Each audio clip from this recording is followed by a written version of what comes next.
BNP নেতা সিলেটের ইলিয়াস আলীকে নিয়ে ভয়ঙ্কর তথ্য এই মুহূর্তে বিভিন্ন মাধ্যমে ছুটে আসছে এবং আমরা দেখতে পাচ্ছি কখনো কোথাও দেখা যাচ্ছে যে ইলিয়াস আলীর সন্ধান পাওয়া গেছে, আয়নাগর থেকে তিনি ফিরেছেন, তবে তার পরিবারের সাথে অনেকেই যোগাযোগ করেছেন। পরিবার থেকে সেটি বলা হচ্ছে যে আসলে এ ধরনের কোনো তথ্য তাদের কাছে নেই। তবে আরও একটি ভয়ঙ্কর তথ্য হচ্ছে একজন পুলিশ অফিসার যিনি শেখ মাসুদ রানা, তার যে আইডি, সেই আইডি থেকে একটি তথ্য দিয়েছেন। গুম খুনের যে চিত্র সেটি তুলে ধরেছেন তিনি। সেখানে বলা হচ্ছে বিএনপি নেতা সিলেটের ইলিয়াস আলীকে অনেক আগেই আসলে গুম করা হয় এবং গুম করে তাকে হত্যা করা হয়। যে বিষয়টি আসলে আমরা অনেকেই মেনে নিতে পারছি না, যে নেতাকর্মী যারা রয়েছেন বা স্থানীয় এলাকাবাসী যারা রয়েছেন, সিলেটের মানুষ যারা রয়েছেন, তারা আসলে এই বিষয়টি মেনে নিতে পারছেন না। তবে অনেকেই যে এই ফেসবুক পেজ থেকে যেটি তথ্য দেওয়া হয়েছে সেই তথ্যের কমেন্টসে গিয়ে তারা জানাচ্ছেন যে আসলে ইলিয়াস আলী একজন ভালো মানুষ ছিলেন, বড় মাপের মানুষ ছিলেন, অনেকেই তার জান্নাত কামনা করছেন। আবার অনেকে সেই বিষয়টি বিশ্বাস করতে পারছেন না, অনেকেই আশায় বুক বেঁধে রয়েছেন যে সিলেটের ইলিয়াস আলী, তাকে কেউ হত্যা করতে পারে না, খুন করতে পারে না, ইলিয়াস আলী আবারও অক্ষত অবস্থায় ফিরে আসবেন। তবে সেই বিষয়টি নিয়ে এখন সারা দেশে আসলে আলোচনা চলছে, সব জায়গায় এই আলোচনা ছড়িয়ে ছিটিয়ে পড়েছে। বিশেষ করে সামাজিক যোগাযোগ মাধ্যম ফেসবুকে এই বিষয়টি নিয়ে অনেকেই তাদের আলোচনা বা সমালোচনা মতামত সেগুলো তুলে ধরছেন। আমরা কমেন্টসে সেই লিঙ্কটি আপনাদেরকে দেওয়ার চেষ্টা করব, বা অনেকেই আপনারা সেই বিষয়ে ইতিমধ্যে অবগত হয়েছেন। আমরা এই মুহূর্তে রয়েছি সিলেটের যে কোর্ট পয়েন্ট, সেই কোর্ট পয়েন্টে রয়েছি। আপনারা দেখতে পাচ্ছেন আমার পেছনে যে দৃশ্য, স্বাভাবিক অবস্থায় রয়েছে এই মুহূর্তে সিলেটের পরিস্থিতি। বিগত কয়েকদিন যে আন্দোলন হয়েছিল, একটা উদ্ভট পরিস্থিতির বিরাজ করছিল এবং পুলিশ প্রশাসন তাদের যে কার্যক্রম, সেই কার্যক্রম থেকে তারা সরে দাঁড়িয়েছিল। আজকে থেকে আমরা দেখছি যে পুলিশ তাদের কার্যক্রম শুরু করতে যাচ্ছে এবং আজকে বিভিন্ন গুরুত্বপূর্ণ যে পয়েন্ট যেগুলো রয়েছে, সেই পয়েন্টগুলোতে আনসার বাহিনী তারা দায়িত্ব পালন করেছেন। আমরা সিলেটের ইলিয়াস আলীকে নিয়ে কথা বলছিলাম। ইলিয়াস আলী আসলে এই মুহূর্তে যে তথ্যটি, গুরুত্বের যে তথ্য, আসলে ভয়ঙ্কর তথ্য, সেই তথ্য আমরা কেউ মেনে নিতে পারছি না। তবে দুঃখজনক হলেও সত্য, যিনি এই তথ্য প্রকাশ করেছেন তিনি হচ্ছেন একজন পুলিশ অফিসার এবং তিনি একজন দায়িত্বপ্রাপ্ত পুলিশ অফিসারের দায়িত্বে ছিলেন এবং যেখানে নিয়ে গুম করা হতো, গুমের পর অনেককেই আবার বিভিন্ন জায়গায় পাঠিয়ে দেওয়া হতো, আবার অনেককে খুন করা হতো বা হত্যা করা হতো। তিনি তার ফেসবুক পেজ থেকে এমনটাই জানাচ্ছেন যে ইলিয়াস আলীকে হত্যা করা হয় একটি সাগরে স্পিড বোর্ডের মাধ্যমে নিয়ে, এবং তাকে ছিদ্র করে শরীরে পাথর বেঁধে সাগরের মধ্যে নিক্ষেপ করা হয়। অনেকেই আমাদের সাথে যুক্ত রয়েছেন, সবাইকে ধন্যবাদ জানাচ্ছি। এবং আরো যে বেশ কয়েকটি সংবাদ রয়েছে, বর্তমান পরিস্থিতি, দেশের যে পরিস্থিতি, সেই পরিস্থিতি নিয়ে আমরা একটু আলোচনা করব আপনাদের সাথে। আপনারা কে কোথা থেকে যুক্ত রয়েছেন এবং এই বিষয়টি কিভাবে দেখছেন অবশ্যই আপনারা জানাবেন। আমরা জানি যে বিগত 2012 সালের 17 এপ্রিল ঢাকার বনানী থেকে আসলে ইলিয়াস আলী নিখোঁজ হন এবং তার গাড়ির চালক আনসার আলী সহ তিনি নিখোঁজ হন। তারপর পরিত্যক্ত অবস্থায় তার গাড়িটি পাওয়া যায়। এই মুহূর্তে যে সংবাদটি হচ্ছে, আমরা দেখতে পাচ্ছি ক্ষমতাসীন আওয়ামী লীগ ছিল, তারা ক্ষমতার যে রদবদল হয়েছে, সেই রদবদলের পরপরই আসলে ক্ষমতায় যারা ছিলেন তাদেরকে আটক করা হচ্ছে, বিমানবন্দর থেকে আটক করা হচ্ছে, বিভিন্ন সীমান্তবর্তী এলাকা থেকে আটক করা হচ্ছে এবং সেই পলায়ন রোধে সীমান্তে বিজিবির টহল কিন্তু জোরদার করা হয়েছে, নজরদারি বৃদ্ধি করা হয়েছে। সেই সংবাদটুকু যদি আপনাদেরকে জানানোর চেষ্টা করি, দেশ থেকে পলায়ন রোধে সীমান্তে টহল ও নজরদারি বৃদ্ধি করেছে বর্ডার গার্ড বাংলাদেশ বিজিবি। এবং বুধবার 7 আগস্ট বিজিবির সদর দপ্তর থেকে পাঠানো এক প্রেস বিজ্ঞপ্তিতে এ তথ্য জানানো হয়। এতে বলা হয়, সাম্প্রতিক সময়ে দেশে বৈষম্য বিরোধী ছাত্র জনতার বিজয় পরবর্তী পরিস্থিতিতে কতিপয় দুর্নীতিবাজ ও দুষ্কৃতিকারী ব্যক্তিবর্গ দেশ ছেড়ে পালিয়ে যাওয়ার চেষ্টা করছেন। এমতো অবস্থায় কেউ যাতে দেশ ছেড়ে পালিয়ে যেতে না পারে সেজন্য সীমান্তে বিজিবির টহল ও গোয়েন্দা নজরদারি বৃদ্ধি করা হয়েছে। এছাড়া সীমান্ত দিয়ে পালিয়ে যাওয়া রোধে 2টি নাম্বার দেওয়া হয়েছে, সেই নাম্বারে ফোন করে বিজিবি তথ্য দিয়ে সহায়তার জন্য অনুরোধ করা হয়েছে। বিজ্ঞপ্তিতে আরও জানানো হয়, সীমান্তে বিজিবির টহল ও গোয়েন্দা তৎপরতা বৃদ্ধির ফলে ইতিমধ্যে চাঁপাই নবাবগঞ্জের সুরা মসজিদ আইসিপি থেকে একজন, যশোরের বেনাপুল আইসিপি থেকে একজন এবং চুয়াডাঙ্গার দর্শনা আইসিপি থেকে দুজনকে আটক করা হয়েছে।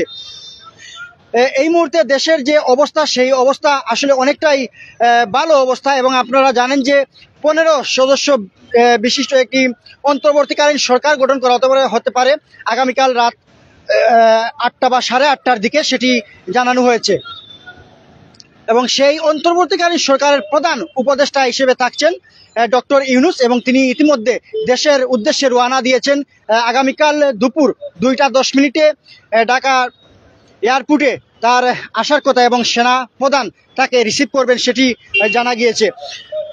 দেশের যে পরিস্থিতি, সেই পরিস্থিতি এই মুহূর্তে অনেকটাই ভালো। আমরা বিগত দিনগুলোতে যে ছাত্র জনতার আন্দোলন দেখেছি, সেই আন্দোলনের অনেকেই শহীদ হয়েছেন। আমরা শহীদদের আত্মার মাগফিরাত কামনা করছি এবং শোকসন্তপ্ত পরিবারের প্রতি সমবেদনা জ্ঞাপন করছি। আল্লাহ যেন সবাইকে ধৈর্য ধরার তৌফিক দান করেন এবং সুন্দর একটি দেশ আমরা সকলেই চাই। এই মুহূর্তে যেন আসলে বাংলার আকাশে মুক্ত বাতাস বইছে এবং সেই মুক্ত বাতাসে নিঃশ্বাস, প্রাণ ভরে নিঃশ্বাস নিতে পারছেন এই বাংলার 90 থেকে 95% মানুষ। জুয়েল আহমেদ রয়েছেন আমাদের সাথে, আনসার কই। আসলে এই মুহূর্তে যে পরিবেশ দেখছি আমরা, অনেকটাই ভালো পরিস্থিতি রয়েছে, যানজট খুব একটা নেই। এই মুহূর্তে আসলে আমাদের মধ্যে নিজেদের মধ্যে একটি বুঝ চলে আসে, যারা চালক রয়েছেন বা সড়ক যাদের নিয়ন্ত্রণে থাকে, যে যানবাহনগুলো তারা আসলে যারা নিয়ন্ত্রণ করেন, তাদের মধ্যে একটি ভালো ধরনের বোঝাপড়া হয়েছে বা একটা ভালো বুঝ চলে এসেছে। আমরা তাদেরকে দেখছি শান্তি শৃঙ্খলার সাথে তারা চলাচল করছেন, গাড়ি যানবাহন যেগুলো সেগুলো চলাচল করছে রয়েছেন। আমরা আসলে আপনাদের কমেন্টসের আলোকে কথা বলবো। অনিক সেন অনিক রয়েছেন, আসসালামু আলাইকুম ভাই, ভালো আছেন? অনেকদিন পর আপনার ওটা বলি দেখি, আমরা লাইভের অ্যাড হলাম। যাই হোক, অনেক অনেক আপনাকে অনেক অনেক ধন্যবাদ জানাচ্ছি। আমরা আসলে সময়ে সময়ে যে তথ্যবহুল সংবাদ সেগুলো আপনাদের সামনে তুলে ধরার চেষ্টা করি। এখন থেকে আমাদেরকে নিয়মিত পাবেন, কেননা এই মুহূর্তে গণমাধ্যমের কথা আমরা যদি বলি, গণমাধ্যম আসলে অনেকটাই একটা ভীতিকর পরিস্থিতির মধ্যে ছিল। অনেকগুলো গণমাধ্যমকে আসলে বন্ধ করে দেয়া হয়েছিল, বিভিন্ন আইনের মাধ্যমে তাদের গলা চেপে ধরা হয়েছিল। আমরা এই মুহূর্তে আসলে বাক স্বাধীনতা যেটি, আমাদের কথা বলার অধিকার যেটি, সেটি আমরা ফিরে পেয়েছি।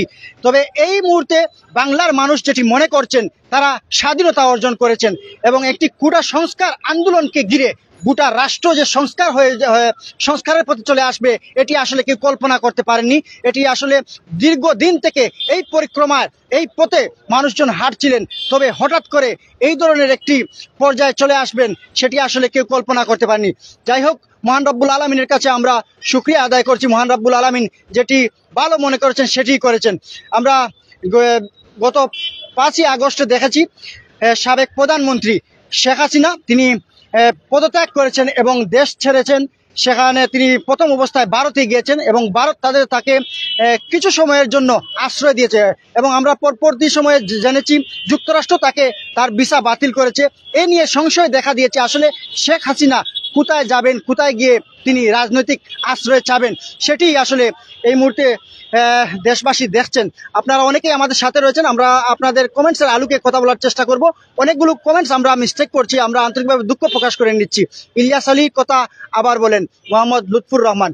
আসলে ইলিয়াস আলীর কথা, যে কথাটি আমরা প্রথম দিকে বলেছিলাম, আপনারা নতুনভাবে যারা যুক্ত হয়েছেন আপনাদেরকে জানিয়ে দিচ্ছি, ইলিয়াস আলীকে নিয়ে ভয়ঙ্কর তথ্য আসলে এই মুহূর্তে পাওয়া যাচ্ছে। অনেকেই যে তথ্যগুলো দিচ্ছেন ফেসবুকে বা বিভিন্ন মাধ্যমে তারা পোস্ট করছেন, আসলে আয়নাগর সরকারের যে আয়নাগর ছিল, সেই আয়নাগর থেকে অনেকেই বেরিয়ে আসছেন, অনেকের সন্ধান পাওয়া যাচ্ছে। ঠিক তদ্রুপ ইলিয়াস আলীও ফিরে এসেছেন, এমনটাই অনেকেই ধারণা করছেন। তবে তার পরিবারের সাথে যোগাযোগ করা হলে তার পরিবার বলছে যে আসলে এ ধরনের কোনো তথ্য তাদের কাছে নেই ইলিয়াস আলী ফিরে আসার মতো। আরও একটি ভয়ঙ্কর তথ্য যেটি হচ্ছে, সেটি হচ্ছে শেখ মাসুদ রানা নামের একজন পুলিশ অফিসার আজকে নির্ভয়ে তিনি তার ফেসবুক পেজে তুলে ধরেছেন, লাইভের মাধ্যমে তিনি তুলে ধরেছেন এটি যে সালাউদ্দিন যিনি ছিলেন যে বিএনপি নেতা, তাকে গুম করে নিয়ে আসা হয়, তবে হত্যা করা হয়নি, তাকে ভারতে পাঠিয়ে দেওয়া হয়। তবে ইলিয়াস আলীর ব্যাপারে যেটি বলা হচ্ছে যে ইলিয়াস আলীকে গুম করার পর তাকে নির্মমভাবে হত্যা করা হয় এবং সেই হত্যার বর্ণনাও তিনি দিয়েছেন। তাকে গুম করে একটি স্পিড বোটের মাধ্যমে সাগরে নিয়ে যাওয়া হয়, সেখানে তাকে হত্যা করে তাকে বিভিন্নভাবে আসলে আঘাত করা হয়। শেষ পর্যন্ত তাকে হত্যা করে পাথর বেঁধে সাগরে নিক্ষেপ করা হয়। মোহাম্মদ কসির আলী রয়েছেন। ইলিয়াস আলীর হত্যার বিচার বাংলার মাটিতে হবে ইনশাল্লাহ। আসলে সব কয়টি হত্যার বিচার বাংলার মাটিতে হবে। বাংলার মানুষ অনেকেই তারা বিভিন্ন মাধ্যমে তুলে ধরছেন আসলে জালিমের জুলুম, স্বৈরাচারের শাসন এগুলো থেকে মুক্তি পেয়েছেন এবং এই শাসন আমলে যে ধরনের ভয়াবহতা হয়েছে, নৈরাজ্য হয়েছে, সেই নৈরাজ্য থেকে তারা মুক্তি পেয়েছেন। তবে গুম খুনের বিচার এই বাংলার মাটিতে হবে ইনশাল্লাহ, সেটি সকলেই কামনা করছেন। আমরা প্রবাসী রুদ্র রয়েছেন, ভাই তাকে নাকি হত্যা করা হয়েছে। হ্যাঁ, আমরা সেই রকমই সংবাদ পেয়েছি এবং সেই সংবাদই আমরা আপনাদেরকে জানাচ্ছি। ডেসক্রিপশনে সেটি আজকে আমরা শিরোনাম করেছি বা ডেসক্রিপশনে যেটি দিয়েছি। আসলে ইলিয়াস আলী হচ্ছেন এই সিলেটের কোটি মানুষের হৃদয়ের স্পন্দন, কোটি মানুষের অভিভাবক। ইলিয়াস আলী বিএনপির সাংগঠনিক সম্পাদক ছিলেন এবং ইলিয়াস আলী শুধু বিএনপির নয়, এই সিলেটবাসীর অভিভাবক ছিলেন। ইলিয়াস আলীকে আসলে কেউই হারাতে চাননি। 2012 সালের 17 এপ্রিল তিনি ঢাকার বনানী থেকে তার গাড়ি চালক আনসার আলী সহ গুম হন। তারপর তার যে ব্যবহৃত গাড়ি, সেই গাড়িটি পরিত্যক্ত অবস্থায় পাওয়া যায়। আপনারা অনেকেই রয়েছেন আমাদের সাথে। মোহাম্মদ কসির আলী রয়েছেন, লিয়াকত আলী রয়েছেন। লিয়াকত আলী 5 আগস্টে পুলিশ ভুলে না। আসলে 5 আগস্টে জনতার যে স্রোত নেমেছিল, ছাত্র জনতার যে স্রোত নেমেছিল, সেই স্রোতে গণ অভ্যুত্থান, ছাত্র জনতার যে গণ অভ্যুত্থান ঘটেছিল, সেই গণ অভ্যুত্থানে প্রধানমন্ত্রী শেখ হাসিনা, সাবেক প্রধানমন্ত্রী শেখ হাসিনা তিনি দেশ ছাড়তে বাধ্য হন, পদত্যাগ করতে বাধ্য হন। সেই বিষয়টি আসলে জাতি কোনোদিন ভুলবে না।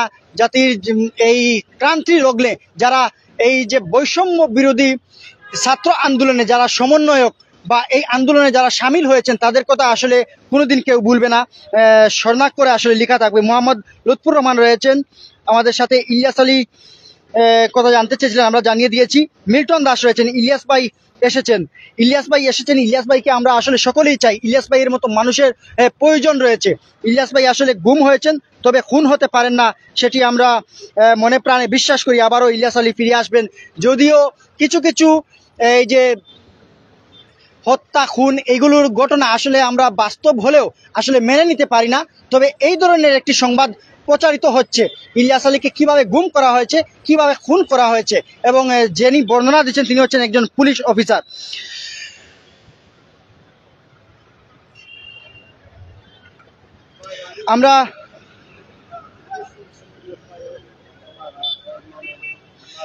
আমরা কমেন্টস পড়ছি আপনাদেরকে। আপনারা কে কোথা থেকে যুক্ত রয়েছেন অবশ্যই আমাদেরকে জানাবেন। আপনাদের কমেন্টসের আলোকেই আমরা আসলে এই মুহূর্তে কথা বলতে চাচ্ছি। ইলিয়াস ভাইয়ের নিউজটা কি সঠিক? এম এ আজিজ এই মুহূর্তে কমেন্টস করেছেন, যিনি আসলে সংবাদ মাধ্যমে আমরা সবটুকু সরাসরি বা সুস্পষ্ট করে অনেক সময় অনেক কিছু বলতে পারি না, কেননা কিছু কিছু যে বিষয়টি আসলে আমরা মেনে নিতে পারি না। কেননা তবে এটি আসলে সঠিক সংবাদ অনেকেই ধারণা করে নিচ্ছেন, কেননা যিনি এই সংবাদটি দিয়েছেন তিনি হচ্ছেন ঊর্ধ্বতন পুলিশ কর্মকর্তা এবং যেখানে গুম খুনের ঘটনা ঘটত তিনি এই কার্যালয়ের রিসিপশনে ছিলেন, তার চোখের সামনেই এই ঘটনাগুলো ঘটত। তবে তিনি প্রতিবাদী হলেও তার যে গুম খুনের ঘটনা যারা শিকার হতেন তাদের আত্মীয় স্বজনকে তিনি এরকম কিছু বলতে পারতেন না, কেননা তারা নজরদারিতে ছিলেন। এম এ আজিজ আপনাকে অনেক অনেক ধন্যবাদ জানাচ্ছি। রাফিকুল ইসলাম, ইলিয়াস আলীর বিচার এই বাংলার মাটিতে হবে। মোহাম্মদ সোহেল রয়েছেন, কক্সবাজার থেকে দেখছেন, অনেক অনেক ধন্যবাদ জানাচ্ছি। এরকম অনেকেই আপনারা আমাদের সাথে রয়েছেন। আপনারা ক্লিয়ার কথা শুনতে পাচ্ছেন কিনা এবং দেখতে পাচ্ছেন কিনা অবশ্যই একটু জানাবেন। বেশ কিছু সংবাদ রয়েছে এই মুহূর্তে। আসলে আপনারা এই যে বর্তমান পরিস্থিতি, দেশের যে বর্তমান পরিস্থিতি, সেটি নিয়েও আপনারা কমেন্টস করতে পারেন। আসলে এই মুহূর্তে যে বিগত যে সরকার ছিল, সরকারের প্রধান ছিলেন শেখ হাসিনা, তার যে কার্যক্রম যেগুলো ছিল বা তার শাসন আমল ছিল, সেগুলো নিয়ে আপনারা আলোচনা করতে পারেন। আমরা এই মুহূর্তে রয়েছি আব্দুল জাহিদ রয়েছেন, সিলেট থেকে রয়েছেন আমাদের সাথে, ধন্যবাদ জানাচ্ছি। রাজনগর থেকে রয়েছেন আরজান আলী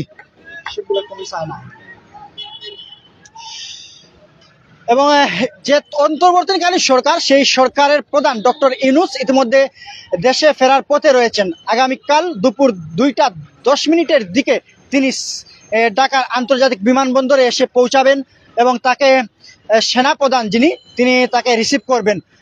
তারপরই রাত 8টা থেকে 8:30টার দিকে অন্তর্বর্তীকালীন সরকারের যে শপথ গ্রহণ, সেই শপথ গ্রহণ অনুষ্ঠানের কথা রয়েছে।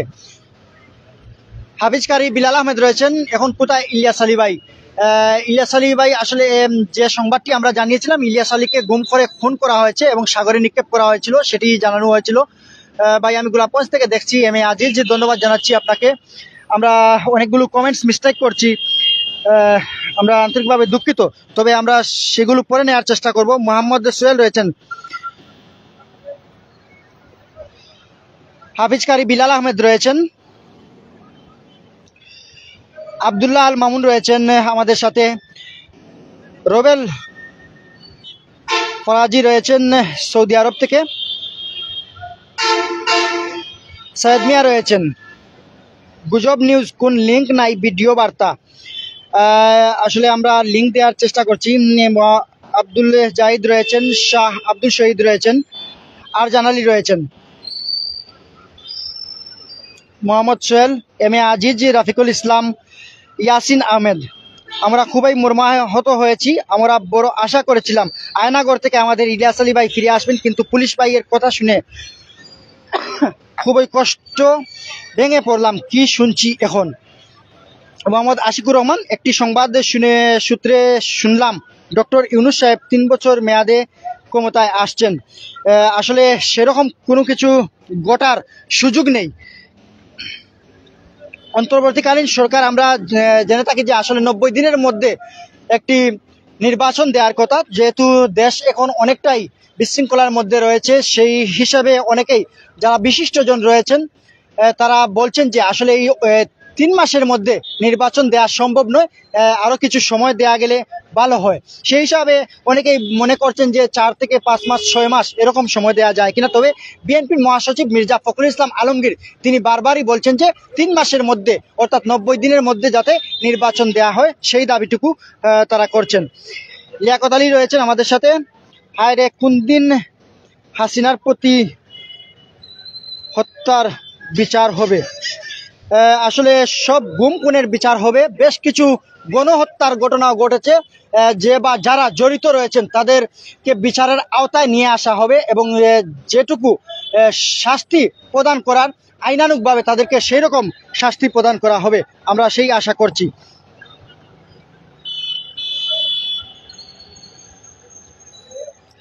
হেলাল মির্জা রয়েছেন আমাদের সাথে, ধন্যবাদ জানাচ্ছি। কিছু সংবাদ রয়েছে আমাদের সাথে হাতে, আমরা সেগুলো আপনাদেরকে জানানোর চেষ্টা করছি। সে অবশ্যই আমাদের সাথে থাকবেন এবং কে কোথা থেকে যুক্ত রয়েছেন আমাদেরকে জানাবেন। আপনাদের এলাকার পরিস্থিতি কি রকম? যে আন্দোলন হয়েছিল, সেই আন্দোলনের পর সাবেক প্রধানমন্ত্রী শেখ হাসিনা টানা দীর্ঘ সময় যিনি বাংলাদেশের ইতিহাসে শাসন করেছেন, ক্ষমতায় ছিলেন, তার এরকম এই প্রতাপশালী প্রধানমন্ত্রীর পতন এরকম হবে আসলে কেউ ভাবতেই পারেননি। সেই সরকারের পতন ঘটেছে এবং মানুষের যে গণতান্ত্রিক অধিকার, সেই অধিকার আসলে ফিরে এসেছে। এই মুহূর্তে অনেকেই মনে করছেন আসলে গণতান্ত্রিক পর্যায়ে দেশ এই মুহূর্তে অগ্রসর হবে, আমরা সেই আশা করছি। সবাইকে ধন্যবাদ জানাচ্ছি এবং এই মুহূর্তে আপনারা যে দৃশ্য দেখছেন সেটি হচ্ছে সিলেটের যে প্রাণকেন্দ্র কোর্ট পয়েন্ট, সেই কোর্ট পয়েন্টের দৃশ্য আপনারা দেখছেন। কোর্ট পয়েন্টে এই মুহূর্তে যে দোকানপাট যেগুলো রয়েছে অনেকগুলো বন্ধ করে দেওয়া হচ্ছে। ব্যবসায়ী যারা রয়েছেন তারা গতকালকে আমরা দেখেছি তারা ঘোষণা দিয়েছিলেন আজকে থেকে ব্যবসা বাণিজ্য পরিচালনা করার জন্য, সেই হিসাবে ব্যবসা বাণিজ্য তারা পরিচালনা করেছেন এবং রাতও অনেক হয়েছে, এই মুহূর্তে রাত 11টা বাজে। সেই হিসাবে তারা ব্যবসা বাণিজ্য দোকানপাট বন্ধ করে তারা নিজ নিজ গন্তব্যে পৌঁছেছেন, অর্থাৎ বাসা বাড়িতে চলে গিয়েছেন। আমরা আরো কয়েকটি সংবাদ, যেটি এই মুহূর্তে যে সংবাদটি আমরা পেয়েছি, অনির্দিষ্টকালের জন্য সুপ্রিম কোর্টের বিচার কাজ বন্ধ। দেখি আমরা সেই সংবাদে সেই শিরোনামের আলোকে সংবাদটি আসলে কি রয়েছে। অনির্দিষ্টকালের জন্য সুপ্রিম কোর্টের বিচার কাজ বন্ধ ঘোষণা করা হয়েছে। বুধবার 7 আগস্ট সুপ্রিম কোর্টের এক বিজ্ঞপ্তিতে এ তথ্য জানানো হয়। এতে বলা হয়, রাষ্ট্রপতির সঙ্গে আলোচনাক্রমে প্রধান বিচারপতির পরবর্তী নির্দেশ না দেওয়া পর্যন্ত বাংলাদেশ সুপ্রিম কোর্টের উভয় বিভাগের বিচার কার্যক্রম বন্ধ থাকবে। এর আগে সুপ্রিম কোর্টের গণসংযোগ কর্মকর্তা মোহাম্মদ শফিকুল ইসলাম মঙ্গলবার 6 আগস্ট জানান, বুধ ও বৃহস্পতিবার সুপ্রিম কোর্টের আপিল বিভাগ ও হাইকোর্ট বিভাগের বিচারিক কার্যক্রম বন্ধ থাকবে, তবে অফিস সীমিত পরিসরে খোলা থাকবে। উল্লেখ্য, বৈষম্য বিরোধী ছাত্র আন্দোলন ঘিরে অসহযোগ কর্মসূচির মধ্যে অনির্দিষ্টকালের জন্য সুপ্রিম কোর্ট সহ দেশের সব আদালতের কার্যক্রম বন্ধ ঘোষণা করা হয়েছিল। সবাইকে ধন্যবাদ জানাচ্ছি, আপনারা আমাদের সাথে রয়েছেন। ভারতে পালানোর সময় রাসিকের কাউন্সিলর সহ আটক 2 এবং নারায়ণগঞ্জে লুট হওয়া অস্ত্র 10 আগস্টের মধ্যে জমা দেওয়ার জন্য নির্দেশ দেওয়া হয়েছে। তাছাড়া রাষ্ট্র মেরামত না হওয়া পর্যন্ত ছাত্র জনতা সজাগ থাকবে বলেছেন আসিফ মাহমুদ। হলে ফিরছেন দাবি শিক্ষার্থীরা। যে আন্দোলনকে ঘিরে শিক্ষা প্রতিষ্ঠানগুলো বন্ধ করার ঘোষণা দেওয়া হয়েছিল, সেই শিক্ষা প্রতিষ্ঠান, সব ধরনের শিক্ষা প্রতিষ্ঠান, অফিস আদালত, সরকারি বেসরকারি আধা সরকারি স্বায়ত্তশাসিত শাসিত যে প্রতিষ্ঠানগুলো সেগুলো সবগুলো আসলে খুলে দেওয়া হয়েছে। সেই হিসাবে ঢাকা বিশ্ববিদ্যালয়ের শিক্ষার্থীরা তারা হলে ফিরতে শুরু করেছেন।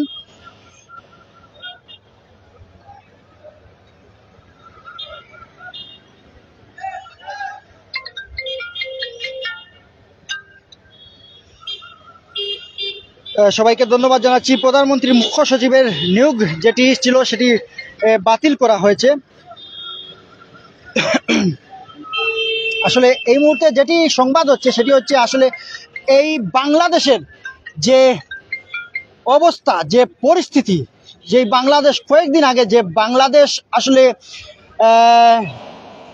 শেখ হাসিনা নির্ভর বাংলাদেশ ছিল, সেই এই মুহূর্তে হাসিনা মুক্ত বাংলাদেশ, সেই হাসিনা মুক্ত বাংলাদেশ কেমন আছে, কিভাবে আছে সেটি আপনারা দেখতে পাচ্ছেন এবং আগামীতে কিরকম হবে সেটি আপনারা অবশ্যই অবলোকন করতে পারছেন, সেটি ধারণা করতে পারছেন।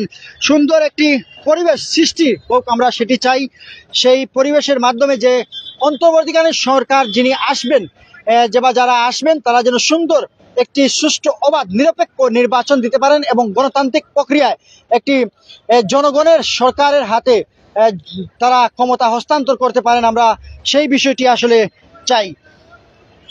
এবং শেখ হাসিনার যে পদত্যাগ, সেই পদত্যাগ নিয়ে আপনারা সকলেই অবগত রয়েছেন। শেখ হাসিনা কিভাবে পদত্যাগ করেছেন, কিভাবে দেশ ছেড়েছেন, সেটি যদি আপনাদেরকে জানার চেষ্টা করি, আসলে শেখ হাসিনার পদত্যাগের আগের 48 ঘন্টা কেমন ছিল আপনারা অনেকেই জেনেছেন বিভিন্ন মাধ্যমে।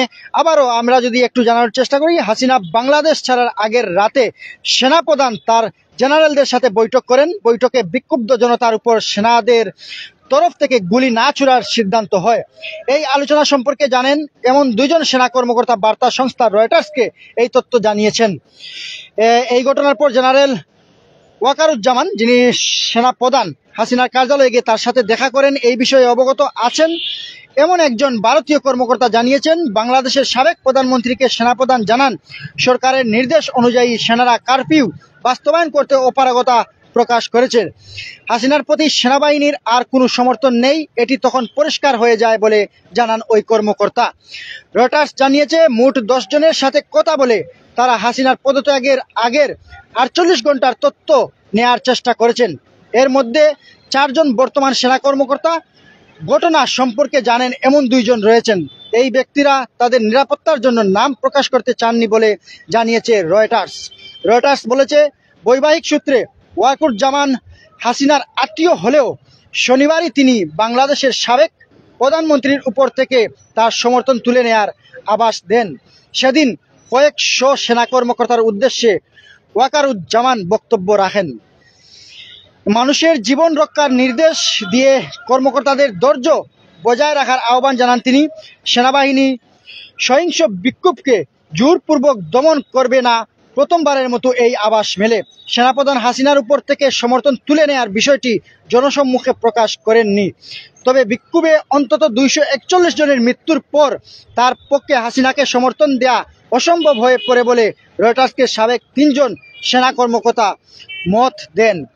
অনির্দিষ্ট সময়ের জন্য কারফিউ জারির পর সোমবার হাসিনা ছিলেন গণভবনে।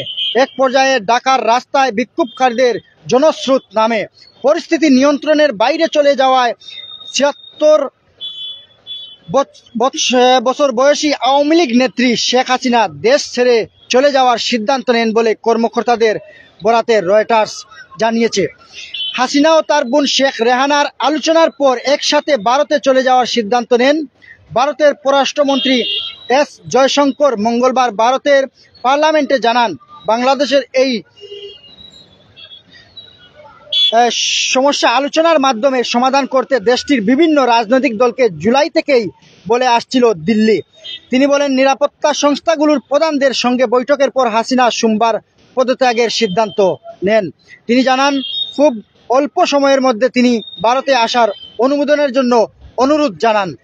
ভারতের আরেকজন কর্মকর্তা রয়টার্সকে বলেন, কূটনৈতিকভাবে হাসিনাকে জানানো হয়েছিল তার এই অবস্থান হতে হবে স্বল্প সময়ের জন্য, যাতে দিল্লির সাথে ঢাকার পরবর্তী সরকারের সম্পর্কে নেতিবাচক প্রভাব না পড়ে। এই বিষয়ে মন্তব্যের জন্য অনুরোধ জানানো হলে রয়টার্সকে সাড়া দেননি ভারতের পররাষ্ট্র মন্ত্রণালয়। আসলে শেখ হাসিনার যে পদত্যাগের পূর্বের 48 ঘন্টা, সেই 48 ঘন্টা কেমন কেটেছিল, কিভাবে সেই সময়টি পার হয়েছিল, সেটি আসলে আমরা সকলেই জানি, বিভিন্ন মাধ্যমে জানতে পেরেছি। এবং যে রয়টার্সকে দেয়া সেনা কর্মকর্তাদের যে তথ্য, সেটি উঠে এসেছে। সোমবার দুপুর নাগাদ ঢাকায় বাংলাদেশ বিমানের C-130 বা 130 উড়োজাহাজ হাসিনাকে নিয়ে দিল্লির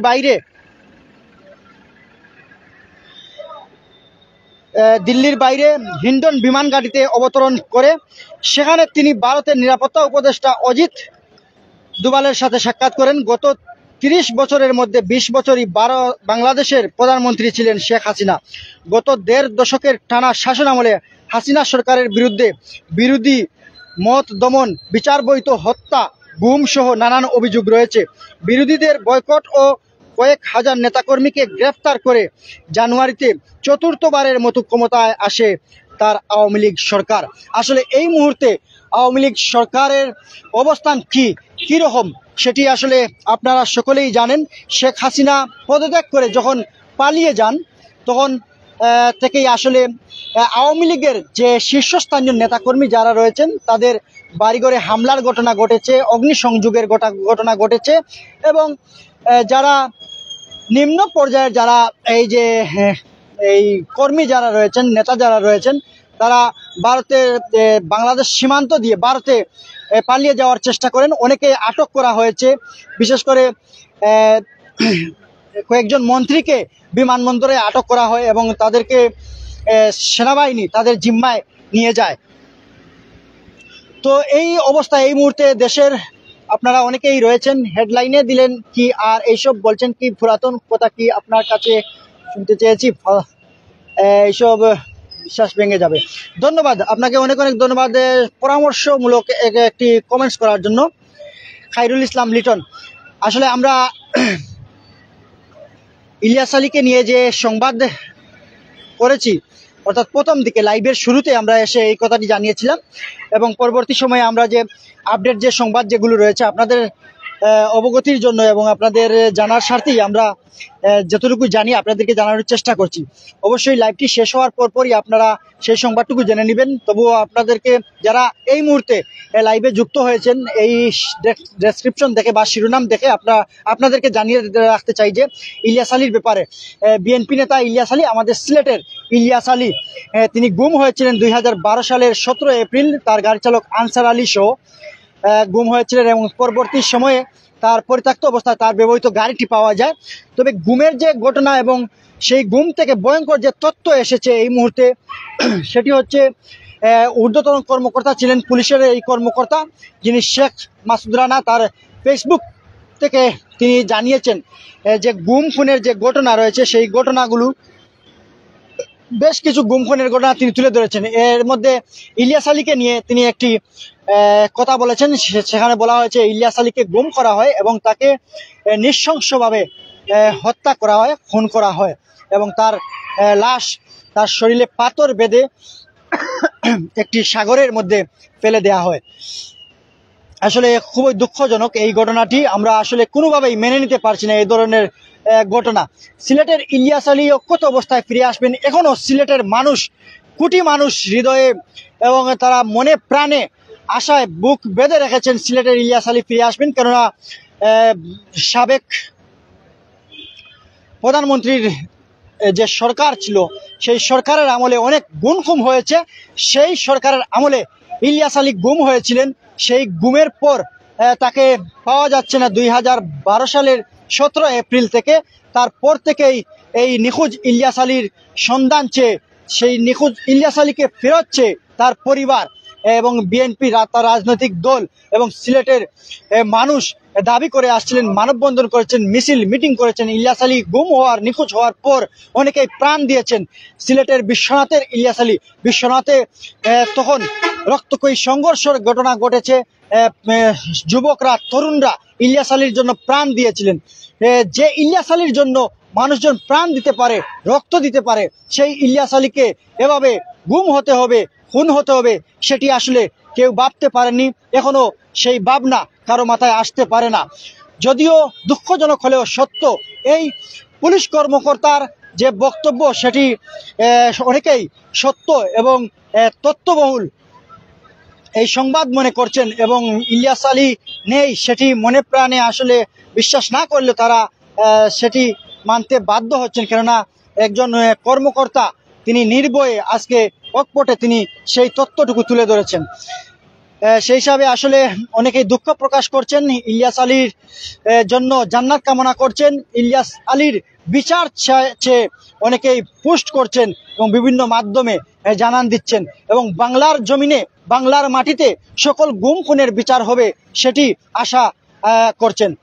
আনুমিয়া রয়েছেন ভাই, ইলিয়াস আলী ভাইয়ের খবর জানাবেন। আসলে এই মুহূর্তে ইলিয়াস আলীর খবর জানাচ্ছিলাম আমরা এবং ইলিয়াস আলী যেভাবে খুন হয়েছেন এবং যেভাবে খুন হয়েছেন তার বর্ণনা ইতিমধ্যে ফেসবুকে ছড়িয়ে ছিটিয়ে পড়েছে। একজন পুলিশ কর্মকর্তা সেই বর্ণনা, সেই ভয়ঙ্কর তথ্য তুলে ধরেছেন। যাই হোক, আমরা এই মুহূর্তে মডার্ন সিলেটের লাইভে আমি আপনাদের সাথে রয়েছি জায়েদ আহমদ এবং আমার সাথে রয়েছেন মোহন খান। আমরা সবাইকে ধন্যবাদ জানাচ্ছি, আপনারা আমাদের সাথে রয়েছেন।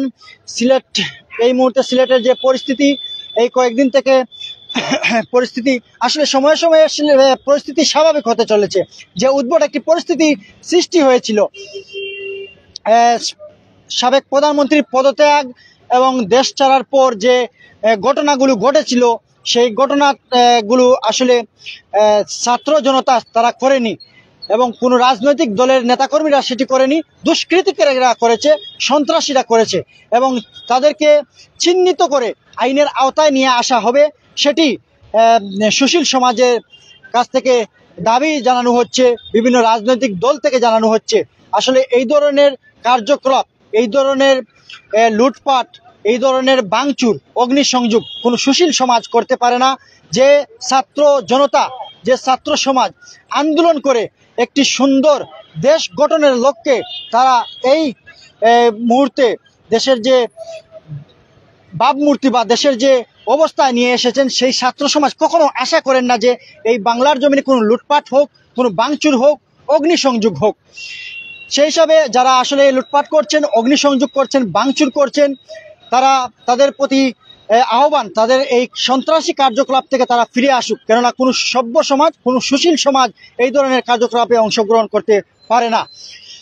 ছাত্র সমাজ, এই বাংলার মানুষের সাধারণ আপামর জনতা যে আন্দোলন করেছেন, যে গণ অভ্যুত্থান করেছেন, যে গণ অভ্যুত্থানের মাধ্যমে এই যে বাংলাদেশের দীর্ঘমেয়াদী সরকার, দীর্ঘমেয়াদ শাসন করেছেন, শাসনের এই সরকার, শেখ হাসিনার সরকার, সে পদত্যাগ করেছে এবং দেশ ছেড়ে বিদেশে চলে গিয়েছে। আমরা সেই সরকারের পরবর্তীতে অন্তর্বর্তীকালীন সরকার যে অন্তর্বর্তীকালীন সরকার গঠনের কথা বলা হচ্ছে, সেই সরকারের প্রধান ডক্টর ইউনূস, নোবেল বিজয়ী শান্তিতে নোবেল বিজয়ী ডক্টর ইউনূস কে প্রদান করে একটি অন্তর্বর্তীকালীন সরকার গঠন করা হবে এবং সেই সরকারের অধীনে, সেই সরকারের মাধ্যমে একটি সুষ্ঠু, সুন্দর, অবাধ, নিরপেক্ষ নির্বাচন দেয়া হবে, যে নির্বাচনের মাধ্যমে তরুণরা, যুবকরা তাদের ভোটাধিকার, অনেকেই দীর্ঘ সময় থেকে ভোটাধিকার প্রয়োগ করতে পারছে না, তাদের ভোটাধিকার, যে ভোটাধিকার হরণ করা হয়েছিল, যে অধিকার থেকে তাদেরকে বঞ্চিত করা হয়েছিল, সেই অধিকারটুকু তারা ফিরে পাচ্ছেন এবং সেই অধিকারটুকু তারা প্রয়োগ করবেন ইনশাল্লাহ এই কয়েক মাসের মধ্যে। এবং এই যে 3 মাস বা 90 দিনের মধ্যে নির্বাচন হওয়ার কথা রয়েছে, বিশিষ্ট জনেরা যা তারা বলছেন যে এই 3 মাসের মধ্যে আসলে নির্বাচন দেওয়া সম্ভব নয়, কেননা দেশের যে অর্থনৈতিক অবস্থা বা দেশের যে সামগ্রিক যে অবস্থা, পরিস্থিতি, সেগুলো বিবেচনায় নিয়ে এই অন্তর্বর্তীকালীন সরকারকে একটি সুন্দর সমাজ বা সুন্দর দেশ বিনির্মাণে একটু সময় নিতে হবে এবং সেই সময় কাজে লাগিয়ে সুন্দর একটি নির্বাচনের ব্যবস্থা করতে হবে। যদিও বিএনপি মহাসচিব মির্জা ফখরুল ইসলাম আলমগীর সেটিকে তিনি বারবার উপস্থাপন করছেন এবং দাবি করছেন, অন্তর্বর্তীকালীন সরকারের প্রতি তারা দাবি জানাচ্ছেন যে 90 দিনের মধ্যে বা 3 মাসের মধ্যে নির্বাচন দিতে হবে। দেখা যাক সেই বিষয়টি আসলে কতদূর পর্যন্ত এগোয় এবং কোন পর্যায়ে গিয়ে দাঁড়ায়, আমরা সেই বিষয়টি দেখব। কেননা আমরা বিগত যে তত্ত্বাবধায়ক সরকার দেখেছি, ফখরুদ্দিন মইনুদ্দিন সরকার দেখেছি, তারা একটি সুন্দর নির্বাচন, গণতান্ত্রিক পর্যায়ে যে নির্বাচন, সেই নির্বাচন দিতে এসে গিয়ে তারা নিজেরা ক্ষমতা দখল করে বসেছিলেন এবং দীর্ঘ সময় সেই ক্ষমতা তারা আঁকড়ে ধরেছিলেন। তারপর 2008 সালে সেই নির্বাচন তারা দিয়েছিলেন। যাই হোক, সবাইকে ধন্যবাদ জানাচ্ছি। দীর্ঘ সময় থেকে আপনারা আমাদের সাথে রয়েছেন এবং মডার্ন সিলেটের এই মুহূর্তে লাইভে আমি রয়েছি আপনাদের সাথে জায়েদ আহমদ। আপনারা আমার কথা শুনতে পাচ্ছেন কিনা এবং আমার কথা বুঝতে পারছেন কিনা, এবং আপনাদের যে মতামতগুলো রয়েছে সেগুলো আপনারা অবশ্যই আমাদের কমেন্টস বক্সে রাখতে পারেন। হয়তো আমি আপনাদের কমেন্টসগুলো এই মুহূর্তে পড়তে পারছি না বা দেখতে পারছি না, তবুও যারা অংশগ্রহণ করবেন, কমেন্টসগুলো পড়বেন, আপনাদের কমেন্টসগুলো তারা দেখবেন, পড়বেন, জানবেন। আপনারা গঠনমূলক কমেন্টস করবেন। অবশ্যই দেশ কিভাবে পরিচালনা করা যায়, দেশের সার্বিক যে পরিস্থিতি, সেই পরিস্থিতি আপনারা তুলে ধরবেন। এই মুহূর্তে যে পরিস্থিতি, আমরা শহরের কোথাও কোনো পুলিশ প্রশাসনের কোনো কর্মকর্তাকে দেখতে পাচ্ছি না। শীর্ষ পর্যায়ে আর নিম্ন পর্যায়ে কোনো ধরনের পুলিশ কর্মকর্তা নেই। এই কয়েকদিন থেকে পুলিশ ছাড়াও দেশ চলছে। এই ট্রাফিক নেই, শহরের মধ্যে কোনো ট্রাফিক নেই। ছাত্রছাত্রীরা, সাধারণ ছাত্রছাত্রীরা তারা গুরুত্বপূর্ণ যে পয়েন্টগুলো রয়েছে সেই পয়েন্টগুলোতে তারা দাঁড়িয়ে এই যে যানবাহন নিয়ন্ত্রণ করছেন, যে যানজট নিরসনে তারা কাজ করছেন এবং সেই পদক্ষেপকে, তাদের সেই কর্মকাণ্ডকে সাধুবাদ জানিয়েছেন বর্তমানে যিনি সেনাপ্রধান রয়েছেন, সেনাবাহিনীর প্রধান রয়েছেন, তিনি সাধুবাদ জানাচ্ছেন এবং ছাত্রছাত্রীদেরকে সেই অবস্থানে থেকে ভালো পর্যায়ের যে কাজগুলো রয়েছে সেগুলো চালিয়ে যাওয়ার আহ্বানও তিনি জানিয়েছেন। সবাইকে ধন্যবাদ জানাচ্ছি। আপনারা অনেকেই আমাদের সাথে রয়েছেন এবং শেষ পর্যায়ে এসে কিছু কমেন্টস পড়তে চাই। আপনারা অনেকেই আপনাদের মূল্যবান মতামতগুলো আমাদের কমেন্টস বক্সে তুলে ধরছেন। আনুমিয়া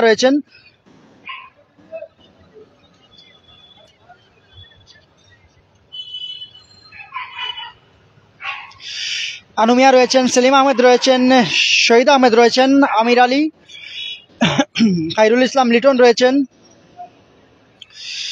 মোহাম্মদ শাহনুর আহমেদ রয়েছেন আমাদের সাথে, সায়েদ মিয়া রয়েছেন, মোহাম্মদ মোস্তফা রয়েছেন, আনুমিয়া রয়েছেন। সবাইকে ধন্যবাদ জানাচ্ছি। মোহাম্মদ আমিনুল ইসলাম, মোহাম্মদ আব্দুল আলী ভাই কেমন আছেন? এখন সিলেটের অবস্থা কেমন? আর ইউনূস 2 বছর থাকলে ভালো।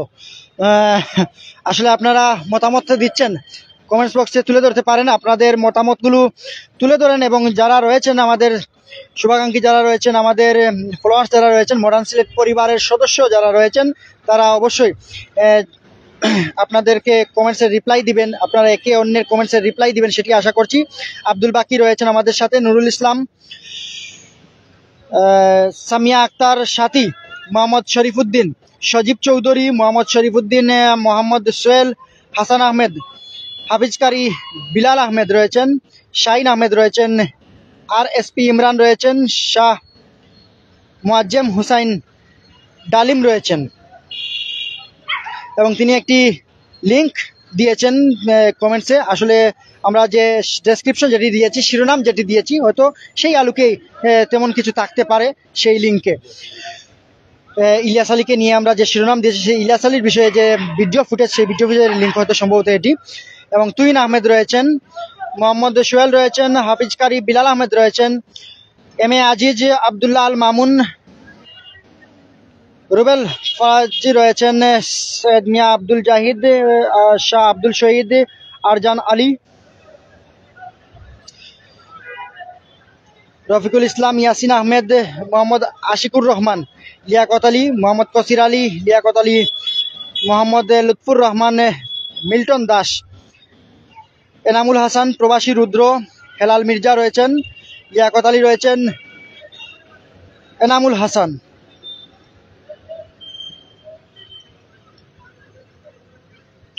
অনিক সেন অনিক রয়েছেন, জুয়েল আহমদ রয়েছেন। সবাইকে ধন্যবাদ জানাচ্ছি দীর্ঘ সময় থেকে আমাদের সাথে রয়েছেন, মডার্ন সিলকের সাথে রয়েছেন। আমি আপনাদের স্নেহের ভাই, মায়ার ভাই জায়েদ আহমদ, আমি আপনাদের সাথে রয়েছি। আমার সাথে রয়েছেন আরও একজন মায়ার ভাই মোহন খান রয়েছেন। আমাদের জন্য সকলেই দোয়া করবেন এবং আপনাদের জন্য আমরা দোয়া করছি। আপনারা যারা রয়েছেন, যে যেখানে রয়েছেন, সুন্দর থাকবেন, ভালো থাকবেন। প্রবাসে যারা রয়েছেন, আমাদের রেমিটেন্স যোদ্ধা, তাদের প্রতি আমাদের শ্রদ্ধা রয়েছে, ভালোবাসা রয়েছে। আপনারা প্রবাস থেকে 1971 সালে যেভাবে যুদ্ধে অংশগ্রহণ করেছিলেন, 2024 সালে একটি গণ অভ্যুত্থানে বা এই আন্দোলনে আপনারা সামিল হয়েছিলেন, আপনারা বিভিন্নভাবে সামিল হয়েছেন এবং এই যে আন্দোলন হয়েছে এবং সরকার বিরোধী আন্দোলন যে রূপ নিয়েছিল, যে আন্দোলন গড়িয়েছিল, আপনারা বিভিন্ন জায়গা থেকে, বিশ্বের বিভিন্ন জায়গা থেকে আপনারা সমর্থন জানিয়েছেন, সাপোর্ট করেছেন, আপনারা বিভিন্নভাবে সাহায্য সহযোগিতা করেছেন। আপনাদের অবদান আসলে অস্বীকার করার মতো নেই। সবাইকে ধন্যবাদ জানাচ্ছি। অনেকেই আমাদের সাথে রয়েছেন, আপনারা অনেকেই আসলে মোবাইল ফোন থেকে দেখছেন, কম্পিউটার থেকে দেখছেন, অনেকেই আবার টাইপিং করতে পারছেন না। আপনারা যে কোনো ধরনের রিয়েক্ট দিয়ে আমাদের সাথে থাকতে পারেন, কমেন্টস করতে পারেন। এই মুহূর্তে দেশের পরিস্থিতি অনেকটাই ভালো এবং পুলিশ প্রশাসন তাদের কার্যক্রম শুরু করতে যাচ্ছে। আমি দক্ষিণ সুরমা থানায় আজকে গিয়েছিলাম এবং দক্ষিণ সুরমা থানায় সেখানে সিলেট মেট্রোপলিটন পুলিশের দক্ষিণের দায়িত্বপ্রাপ্ত যে পুলিশ কমিশনার, যিনি সোহেল রেজা, তার সাথে আমার কথা হয়েছে এবং দেখা হয়েছে, সাক্ষাৎ হয়েছে। তার একটি বক্তব্য নিয়েছিলাম এবং সেই বক্তব্য আমরা মডার্ন সিলেটে তুলে ধরেছিলাম। আপনারা সেই ভিডিওটিও দেখে আসতে পারেন। সেখানে তিনি বলেছেন যে পুলিশ প্রশাসন তাদের কার্যক্রম শুরু করেছে এবং ধীরে ধীরে সব কয়টি থানায় এবং যে ট্রাফিক বিভাগ রয়েছে, সব জায়গায় পুলিশের কার্যক্রম ধীরে ধীরে শুরু হবে এবং স্বাভাবিক অবস্থায় দেশ ফিরে আসবে। এই মুহূর্তে দেশের যে পরিস্থিতি, সেই পরিস্থিতিটা অনেকটাই ভালো অবস্থায় রয়েছে। আসলে দুশ্চিন্তা করার কোনো কারণ নেই। প্রবাসে যারা রয়েছেন, আপনারা দেশের পরিস্থিতি জানতে চাচ্ছেন, দেশের পরিস্থিতি দেখতে চাচ্ছেন। এই মুহূর্তে আমার ক্যামেরা যেদিকে তাক করা রয়েছে, সেটি হচ্ছে সিলেট সিটি কর্পোরেশনের ভবন দেখতে পাচ্ছেন, অনেকটাই অন্ধকার। এবং সিলেটের কুদরতুল্লাহ মার্কেট, কুদরতুল্লাহ জামে মসজিদ যেখানে, বা যে চত্বর রয়েছে, যেটি জনতার কামরান চত্বর হিসেবে পরিচিত, সেই চত্বর। এবং এই মুহূর্তে যে দৃশ্য দেখতে পাচ্ছেন, সেটি হচ্ছে সিলেট কালেক্টরেট জামে মসজিদ, সেই সিলেট কালেক্টরেট জামে মসজিদ। এবং এদিকে হচ্ছে সিলেটের জিন্দাবাজার। কিছুদিন আগেও যে এলাকাগুলো, যে স্থানটি অনেকটাই থমথমে অবস্থা ছিল, থমথমে অবস্থা বিরাজ করছিল। এবং এই মুহূর্তে যেটি দেখছেন, সেটি হচ্ছে মধুবন মার্কেট এবং বন্দরবাজার যে সুবানীঘাট যাওয়ার যে সড়ক, সেই সড়কটি হচ্ছে এটি।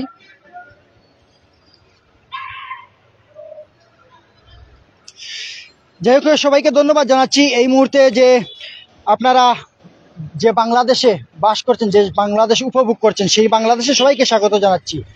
সুন্দর একটি ভবিষ্যৎ কামনা করছি, সকলের সুন্দর একটি ভবিষ্যৎ কামনা করছি। এই যে বাংলাদেশ, সেই বাংলাদেশ অনেক দূরে এগিয়ে যাবে। আমাদের স্বপ্নের যে বাংলাদেশ, স্বপ্নের যেরকম আমরা দেখেছিলাম, যে বাংলাদেশ আমরা গড়তে চেয়েছিলাম, বিনির্মাণ করতে চেয়েছিলাম, সেই বাংলাদেশ ছাত্র জনতা সকলেই মিলে আমরা সেই বাংলাদেশ গড়ব, সেই বাংলাদেশকে অনেক দূর এগিয়ে নিয়ে যাব, সেই আশা আমাদের সকলেরই। আপনারা অনেকেই রয়েছেন এবং কমেন্টস করছেন, সবাইকে ধন্যবাদ জানাচ্ছি। আমাদের সাথে রয়েছেন শাকিল আহমেদ রয়েছেন, মোহাম্মদ ইমন রয়েছেন, ইকবাল আহমেদ রয়েছেন, লিয়াকত আলী রয়েছেন, মোহাম্মদ রুয়েল তালুকদার রয়েছেন, মোহাম্মদ আফরুজ আলী রয়েছেন, শওকত আলী রয়েছেন, সবাইকে ধন্যবাদ জানাচ্ছি এবং আপনারা মূল্যবান মতামত আমাদের কমেন্টস বক্সে তুলে ধরছেন। মোহাম্মদ তাজুল ইসলাম রয়েছেন। আমরা দাবি জানাচ্ছি এই মুহূর্তে আগামীতে যে সরকার আসবে সেই সরকারের কাছে দাবি জানাচ্ছি আমাদের যে গণমাধ্যম যেগুলো রয়েছে, আমাদের সেই গণমাধ্যমে কথা বলার অধিকার আমাদেরকে ফিরে দিতে হবে। যে অধিকার আমরা আসলে কিছুদিন আগেও সেই অধিকারটুকু আমরা সুস্পষ্টভাবে বলতে পারিনি, কথা বলতে পারিনি, আমাদের বাক স্বাধীনতা ছিল না, আমাদের বিভিন্ন ধরনের অধিকার ছিল না, সেই অধিকারটুকু আমরা ফিরে পেতে চাই। গণতান্ত্রিক দেশ বাংলাদেশ একটি গণতান্ত্রিক দেশ, সেই গণতান্ত্রিক দেশে গণতন্ত্র বলতে যেটি বোঝায় আমরা সেই গণতন্ত্র চাই। আমরা ভোটের অধিকার চাই, আমরা কথা বলার অধিকার চাই, আমরা স্বাধীনভাবে চলাফেরা করার অধিকার চাই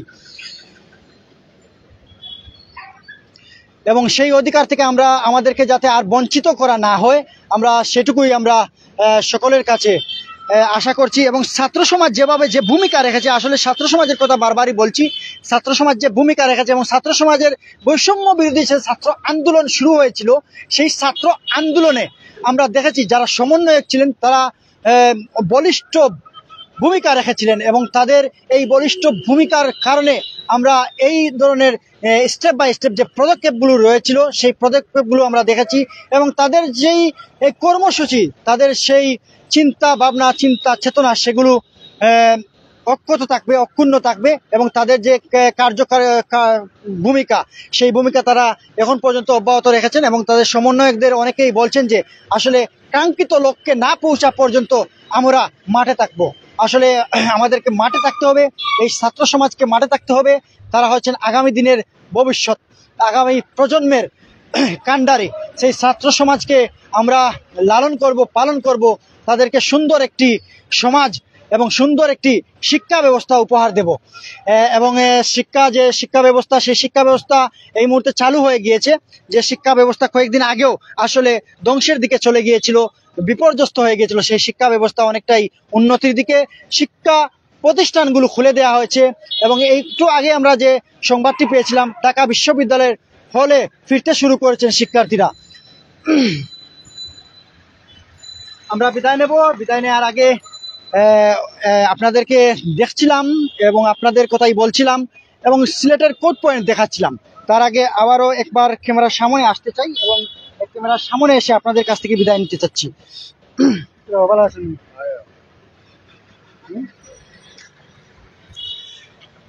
যাই হোক, আপনাদেরকে ধন্যবাদ জানাচ্ছি। মডার্ন সিলেটের এতক্ষণ যাবৎ আপনারা আমাদের সাথে ছিলেন এবং আমি আপনাদের সাথে ছিলাম জায়েদ আহমদ, আমার সাথে ছিলেন মোহন খান। আমাদের জন্য সবাই দোয়া করবেন, আমরা যাতে সত্য বস্তুনিষ্ঠ সংবাদ সবসময় প্রচার করতে পারি এবং আমাদের যে কথা বলার অধিকার, সেই অধিকারটুকু আসলে বজায় থাকে, সেই অধিকারটুকু আমরা যাতে ফিরে পাই। একটি স্বাধীন দেশ আমরা এই মুহূর্তে মনে করছি, আসলে আমরা স্বাধীনতা দেখিনি, 1971 আমরা দেখিনি, 1971 সালের স্বাধীনতা দেখিনি, বিজয় দেখিনি, তবে 2024 সালে একটি স্বাধীনতা দেখেছি, একটি বিজয় দেখেছি, যে বিজয়ের দ্বার প্রান্তে আমরা চলে এসেছি। চূড়ান্ত বিজয় আসলে সামনের দিকে রয়েছে, সেই বিজয়, কাঙ্ক্ষিত বিজয় আমরা ফিরে পাবো, আমরা আমাদের গণতান্ত্রিক অধিকার ফিরে পাবো, এমনটাই আমরা সকলেই যে এরকম ধারণা করছি, সেই ধারণা যাতে আমাদের বাস্তবায়ন হয়, সেই কাঙ্ক্ষিত লক্ষ্যে আমরা সকলেই যাতে পৌঁছাতে পারি। সকলের সুস্বাস্থ্য এবং দীর্ঘায়ু কামনা করছি। সূর্য উদয় হবে সুন্দর একটি লক্ষ্যে আমরা সকলেই পৌঁছাবো। আল্লাহ হাফিজ।